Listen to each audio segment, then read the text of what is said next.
Namo tassa bhagavato arahato samma sambuddhassa. Namo tassa bhagavato arahato samma sambuddhassa. Namo tassa bhagavato arahato samma sambuddhassa. Kayena sangwaro sadhu sadhu vacaya sangwaro manasa sangwaro sadhu sadhu sabbata sangwaro sabbata sangwuto lanji rakito tipawuncati.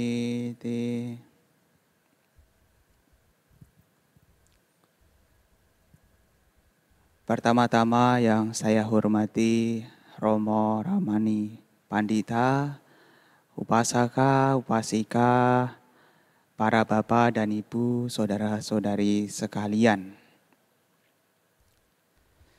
Terpujilah Sang Buddha, Namo Buddhaya, Sotihontu dan salam sejahtera untuk kita semua. Di sore hari ini kita kembali melakukan kebajikan, memperkokoh keyakinan kita kepada Sang Buddha, Dhamma dan Sangha, membacakan parita-parita suci, melatih meditasi dan juga kini tiba saatnya untuk mendengarkan uraian Dhamma. Kesempatan yang seperti ini memang sungguh jarang didapatkan. Kita bisa hadir, bertatap muka di wihara, ataupun yang ikut secara live streaming atau di Zoom meeting. Kita semua punya satu kesempatan yang luar biasa untuk kembali memperkokoh keyakinan kita pada Sang Buddha. Karena biasanya kalau orang itu sudah tidak mau melakukan puja bakti, sudah malas mendengarkan Dhamma Desana, biasanya keyakinannya akan mudah goyah oleh keadaan yang di luar. Dikit-dikit nanti mengeluh dan lain sebagainya. Maka kesempatan yang baik seperti ini adalah hal yang bagus. Apalagi ada penceramahnya. Nah, kita bisa mendengarkan uraian Dhamma yang dibabarkan oleh penceramah. Karena dengan mendengarkan Dhamma, nanti para bapak dan ibu bisa mendapatkan manfaat-manfaat tentang apa yang disampaikan oleh penceramah. Sang Buddha mengatakan bahwa dengan mendengarkan Dhamma, kita bisa mendapatkan manfaat-manfaat. Ada 5 manfaat dari mendengarkan Dhamma. Nah, di dalam sutta itu, Sang Buddha mengatakan, Pancime bhikkhave anisangsa dhamma sawane. Wahai para biku, terdapat 5 manfaat dari mendengarkan Dhamma. Katame panca, apakah yang 5 itu? Yang pertama, asutang sunati.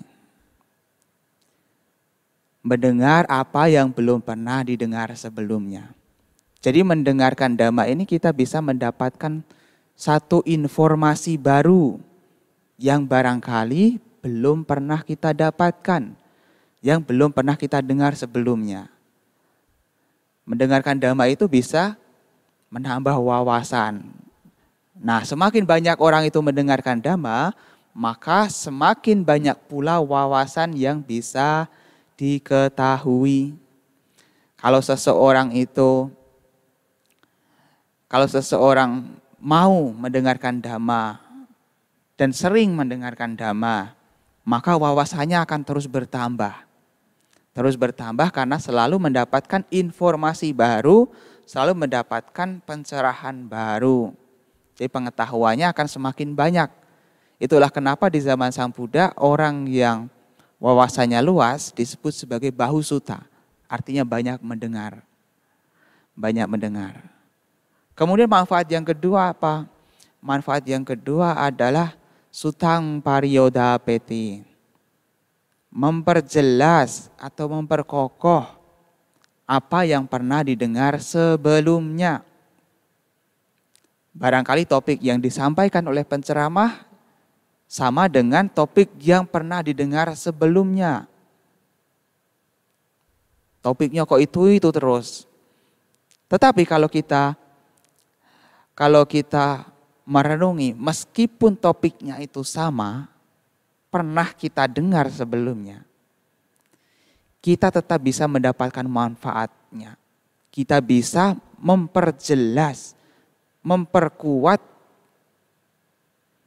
apa yang pernah kita dengar sebelumnya. Jadi pengetahuannya akan semakin jelas. Seperti para bapak dan ibu misalnya kalau waktu dulu masih sekolah, ketika di sekolah hanya disampaikan sekali atau dua kali, kadang-kadang mudah lupa. Tetapi kalau diulang-ulang, didengarkan lagi, maka akan menjadi semakin kuat.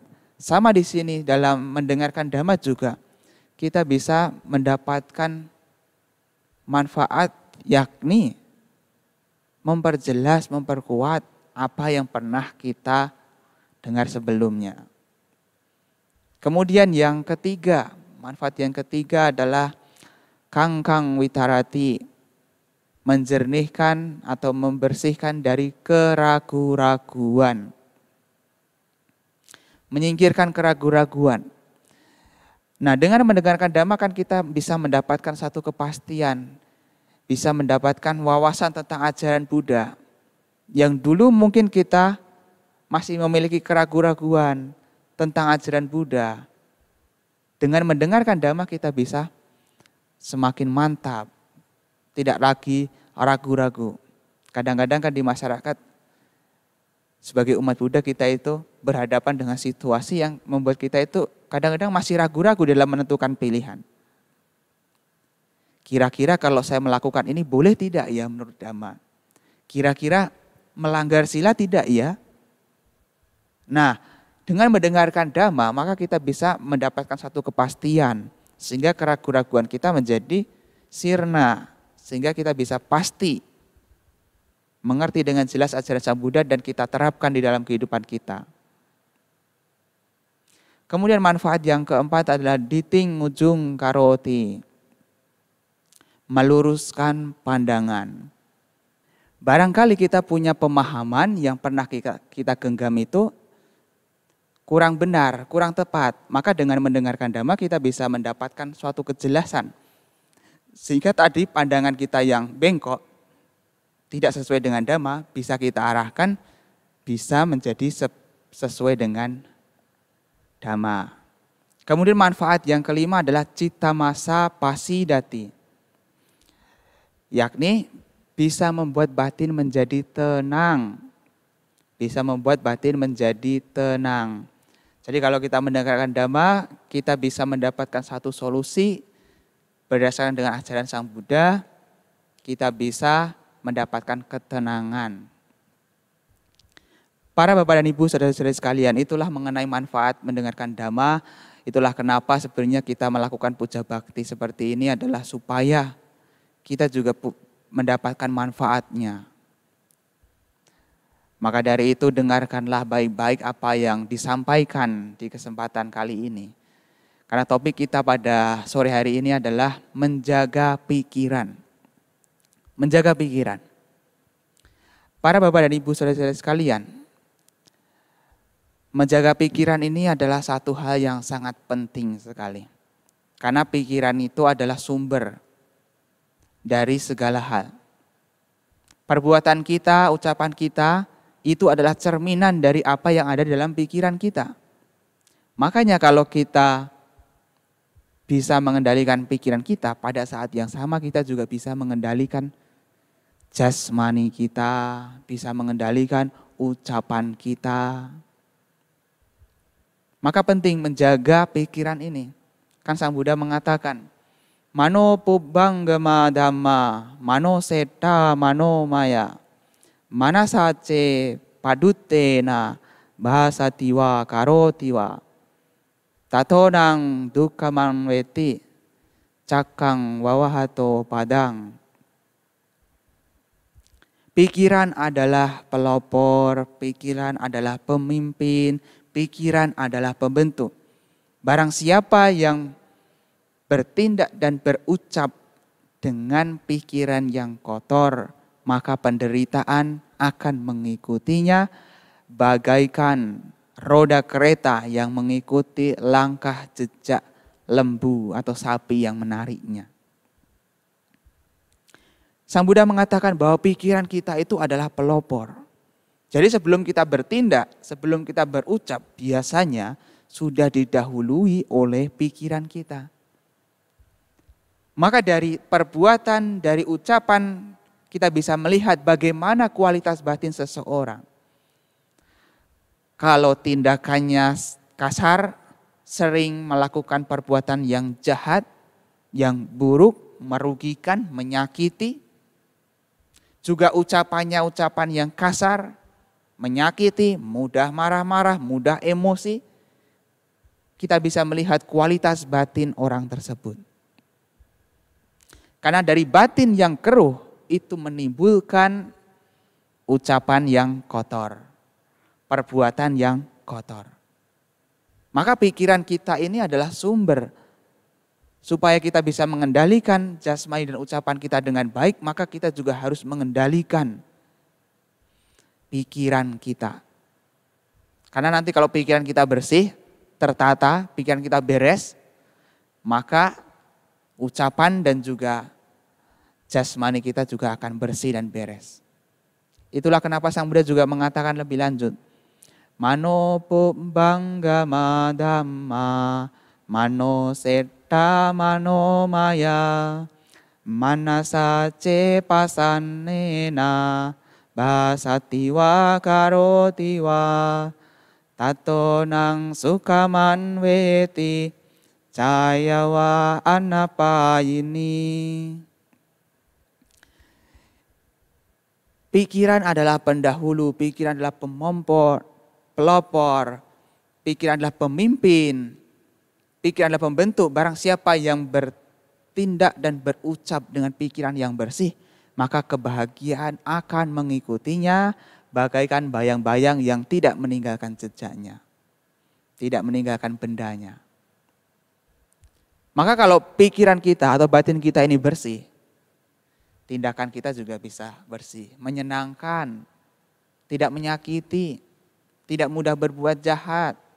Ucapan kita apalagi, kita bisa berkata-kata lebih tertata, tidak asal ngomong. Maka kita perlu mengendalikan pikiran. Itulah kenapa ajaran Sang Buddha ini bukan hanya sekadar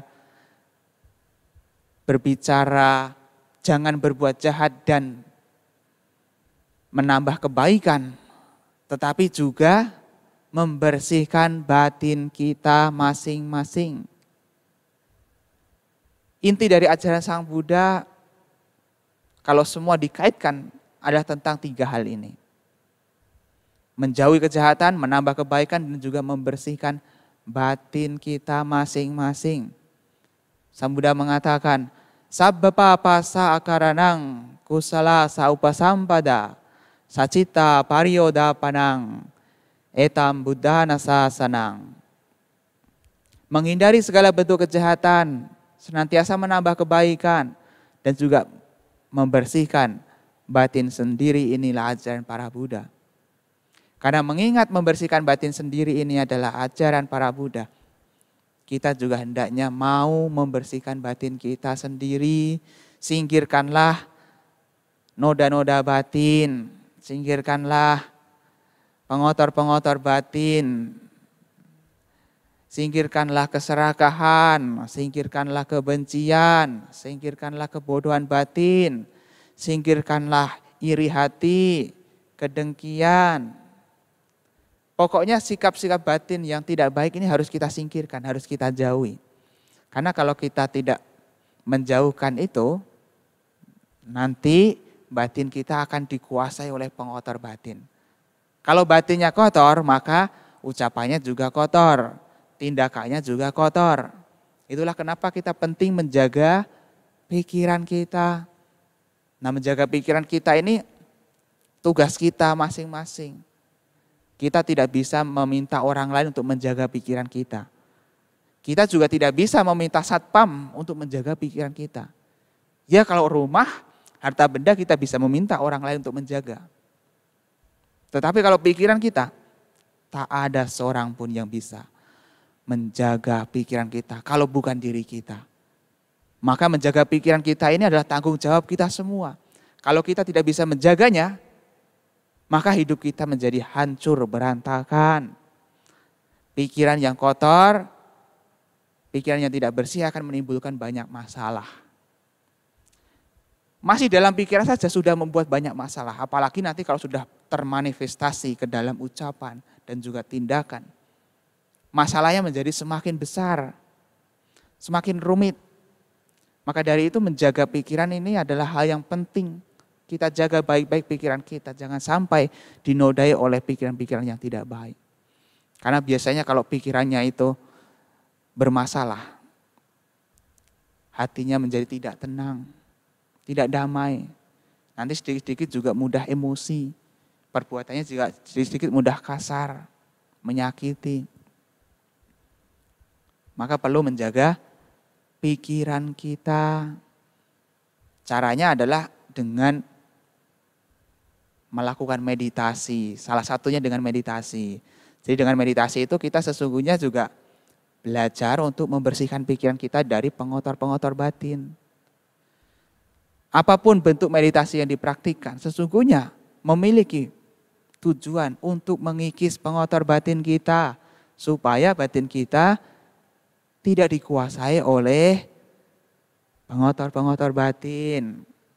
Supaya senantiasa diisi oleh sifat-sifat batin yang mulia, yang luhur. Seperti cinta kasih. Kemudian juga memiliki kesabaran, memiliki kebijaksanaan. Ini sangat penting sekali. Karena kalau tidak, biasanya batin kita itu akan mudah digoyahkan oleh keadaan. Baru sedikit digoyang oleh perubahan, sudah mengeluh luar biasa. Seperti sudah tidak ada harapan. Baru menghadapi masalah sepele saja, wah seakan-akan hidup sudah tidak ada artinya. Tapi kalau orang itu punya mental, punya batin, punya pikiran yang kuat, maka ia akan bisa menghadapi itu semua. Menghadapi segala bentuk tantangan hidup yang muncul. Perubahan bisa dihadapi dengan bijaksana. Berbeda kalau orang tersebut tidak memiliki pikiran yang baik. Wah, pasti akan mudah sekali digoyahkan oleh keadaan. Sedikit-sedikit mudah mengeluh. Sedikit-sedikit mudah marah-marah. Nah, orang yang sering mengeluh pada dasarnya, ia membuat semangatnya menjadi runtuh. Maka berhentilah mengeluh, meskipun keadaan ini mungkin tidak baik-baik saja. Jagalah pikiran supaya tidak menimbulkan penderitaan yang lebih berat. Karena seringkali penderitaan mental itu jauh lebih berat daripada penderitaan fisik. Jauh lebih berat. Beban terberat dalam hidup ini bukanlah berat badan, tapi adalah beban mental. Karena barang siapa yang punya beban mental yang luar biasa, punya beban pikiran yang luar biasa, maka badan yang tadinya gemuk bisa menjadi semakin kurus. Itulah kenapa kita perlu menjaga pikiran kita. Kita adalah apa yang kita pikirkan. Seperti apa kita berpikir, demikianlah kehidupan kita.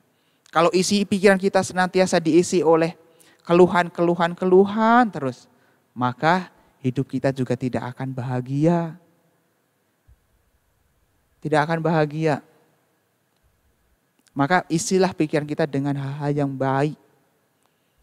Hal-hal yang positif. Karena kalau tidak, pikiran kita akan dikuasai oleh hal-hal yang negatif. Sang Buddha mengatakan, Abitareta kalyane papacitang niwaraye dandanhi karoto punyang papasming ramati mano.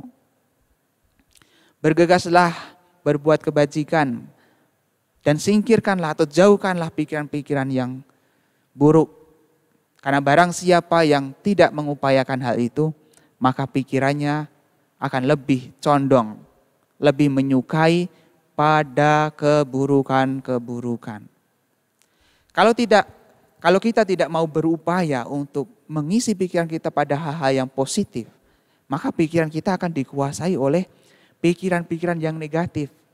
Yang itu akan membuat diri kita menjadi semakin menderita. Semakin menderita. Kalau kita tidak bisa mengisinya dengan hal-hal positif, pikiran kita akan dikuasai oleh pikiran yang negatif. Sehingga kita akan menderita karena pikiran kita sendiri. Maka menjaga pikiran itu sangat penting. Dan tugas menjaga pikiran itu adalah tugas kita semua. Tidak bisa kita wakilkan. Maka senantiasalah mengisi pikiran dengan hal yang positif. Kita adalah apa yang kita pikirkan. Seperti apa kualitas hidup kita. Itu juga bergantung dari isi pikiran kita. Bagaimana cara kita berpikir. Karena biasanya kalau pikiran kita tidak bisa diarahkan. Pikiran kita diisi dengan sifat-sifat yang tidak baik. Kehidupan kita juga menjadi semakin buruk. Tidak bahagia. Coba Anda bayangkan kalau dalam hidup ini misalnya senantiasa dipenuhi oleh pikiran-pikiran kacau, pikiran-pikiran yang gelisah, penyesalan, kesedihan, ketakutan, maka hidupnya juga tidak akan damai. Apalagi kalau pikiran dipenuhi dengan kebencian, kedengkian, iri hati, niat menyakiti, wah pasti hidupnya tidak akan damai. Mau makan, ingat dia. Mau tidur juga ingat dia. Tapi ingatnya bukan ingat tentang hal yang baik. Ingat tentang keburukan-keburukan orang lain yang pernah menyakiti kita. Maka bukannya kita bisa tenang, malah kita akan dibuat menderita oleh pikiran kita sendiri.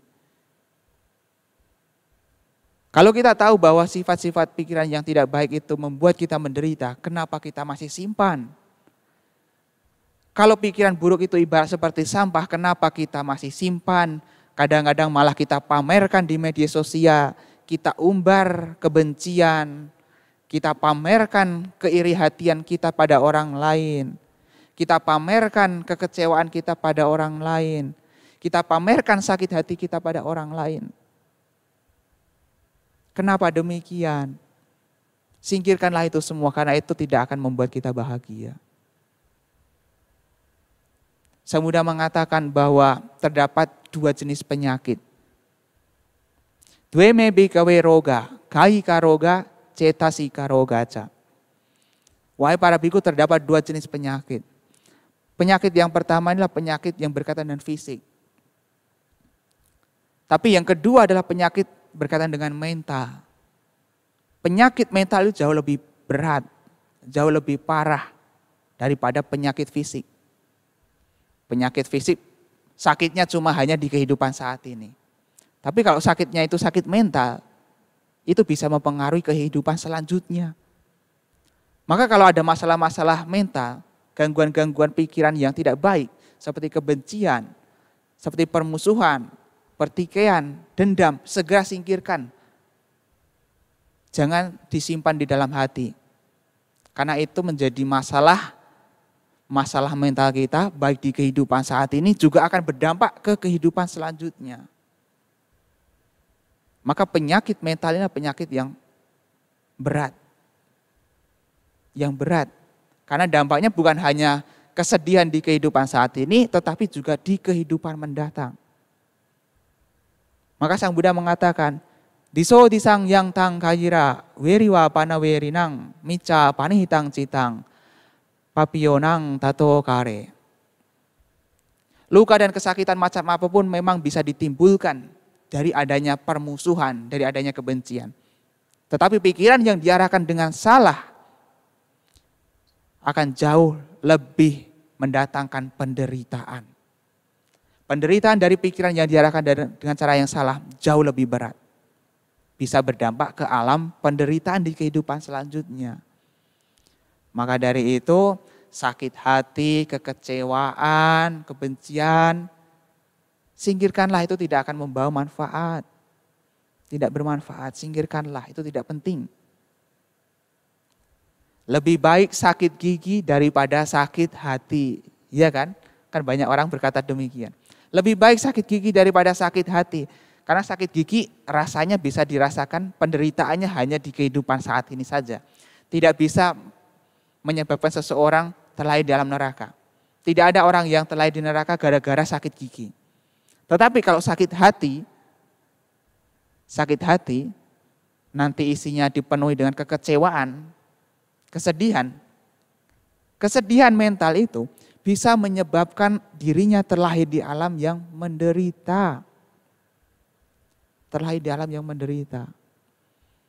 Maka dari itu penting menjaga pikiran kita supaya tidak dikuasai oleh pikiran-pikiran yang negatif. Memang menjaga pikiran itu tidaklah semudah yang kita bayangkan. Kadang-kadang fisik terlihat tenang, tapi pikiran kita itu begitu liar sekali. Begitu liar mengejar sesuatu yang sifatnya itu menyenangkan. Atau membenci sesuatu yang tidak menyenangkan. Karena yang namanya batin ini kan susah untuk dikendalikan. Sang Buddha mengatakan, Duniga hasan salahuno yantakamani pantino citasa damato sadu citang dantang sukawahang. Memang pikiran kita itu susah untuk dikendalikan, selalu bergejolak, mengejar sesuatu yang sifatnya adalah kesenangan indera. Tapi barang siapa yang bisa mengendalikan pikirannya, menjaga pikirannya, maka ia akan mendapatkan kebahagiaan. Cita sadama to satu, citang dantang sukawahang. Sungguh baik mengendalikan pikiran. Pikiran yang terkendali membawa pada kebahagiaan. Itulah kenapa kita perlu menjaga pikiran kita supaya hidup kita juga bisa bahagia. Karena memang kalau kita berbicara tentang suka dan duka, bahagia dan derita, seringkali itu adalah kerjaan atau ciptaan pikiran kita sendiri. Seringkali adalah ciptaan pikiran kita sendiri. Makanya kalau kita tidak bisa menjaga pikiran kita, maka yang ada isinya hanyalah penderitaan, isinya hanyalah keluh kesah, isinya hanyalah batin yang bermasalah. Maka penting untuk menjaga pikiran kita. Karena menjaga pikiran itu berarti juga menjaga ucapan, menjaga perbuatan. Secara tidak langsung menjaga pikiran itu juga berarti menjaga perbuatan dan ucapan. Karena ucapan dan perbuatan itu sumbernya juga di pikiran. Sumbernya ada di pikiran. Pikiran yang keruh membawa pada perbuatan dan ucapan yang kotor.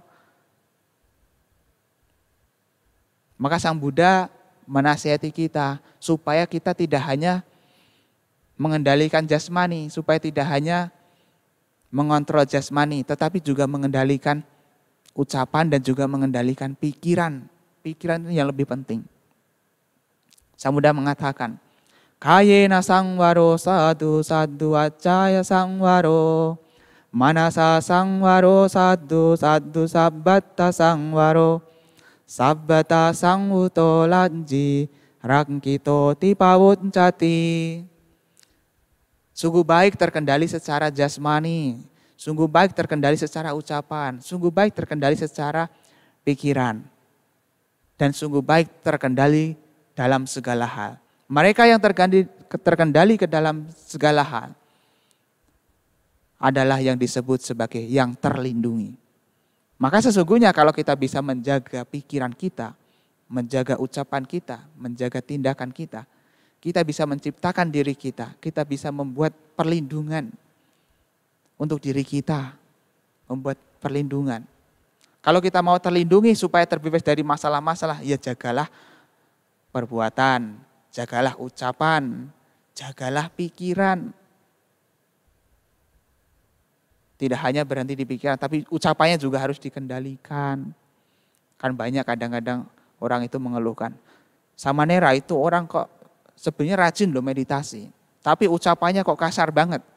Ucapannya selalu menusuk hati, bikin sakit hati. Maka ucapannya juga harus dikendalikan.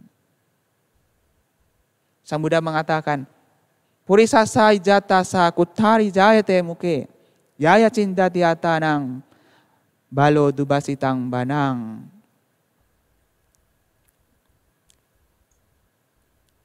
Seseorang ketika dilahirkan sesungguhnya pada saat itu juga terlahir sebuah kapak di mulutnya. Barang siapa yang salah menggunakan mulutnya, maka ia akan mendapatkan penderitaan. Ia akan memotong dirinya sendiri sehingga mendapatkan penderitaan-penderitaan. Maka ada pepatah, mulutmu harimaumu. Kalau kita tidak bisa menjaga mulut kita, maka kita juga akan membuat banyak masalah. Maka jagalah pikiran, jagalah ucapan, dan juga jagalah perbuatan. Karena itu semua yang akan membuat kita memiliki kualitas hidup yang baik. Orang yang baik artinya adalah orang yang memiliki pengendalian secara pikiran, secara ucapan, dan juga secara perbuatan. Karena yang disebut sebagai karma itu tidak hanya yang terlihat secara jasmani, tetapi juga secara pikiran. Secara pikiran itu jauh lebih bisa dilakukan berkali-kali. Seseorang itu kalau melanggar sila secara perbuatan bisa jadi hanya sekali, tetapi secara pikiran bisa berkali-kali. Bisa berkali-kali. Misalnya kalau seseorang itu dipenuhi dengan kebencian, mungkin melukai seseorang dengan cara menonjok mungkin ya. Kadang-kadang kan kalau orang itu sudah marah sekali kan bisa memukul ya. Memukulnya sekali. Tetapi dalam batinnya ia bisa melakukan keburukan berkali-kali. Karena sebelum memukul ia pasti sudah punya pikiran yang buruk. Itu juga karma. Setelah memukul juga ia pasti juga punya pikiran yang buruk. Itu juga karma. Ya, mohon maaf. Ternyata ada masalah tidak hanya di wifi tapi juga di jaringan internet yang lain. Karena waktu juga sudah berlalu, saya rasa itu saja yang bisa saya sampaikan di kesempatan sore hari ini. Intinya adalah kita harus menjaga pikiran kita. Karena pikiran kita itu adalah pelopor. Karena kalau nanti kita bisa menjaga pikiran, kita bisa menjaga perbuatan kita. Kalau kita bisa menjaga pikiran, bisa menjaga perbuatan. Maka jagalah pikiran kita agar jangan dikuasai oleh pikiran-pikiran yang negatif. Sekian yang bisa saya sampaikan. Semoga ini semua bermanfaat. Semoga Anda semua senantiasa bahagia, sehat, damai, dan sejahtera. Semoga semua makhluk hidup berbahagia. Sabe sata bawantu sukitata. Semoga semua makhluk hidup berbahagia.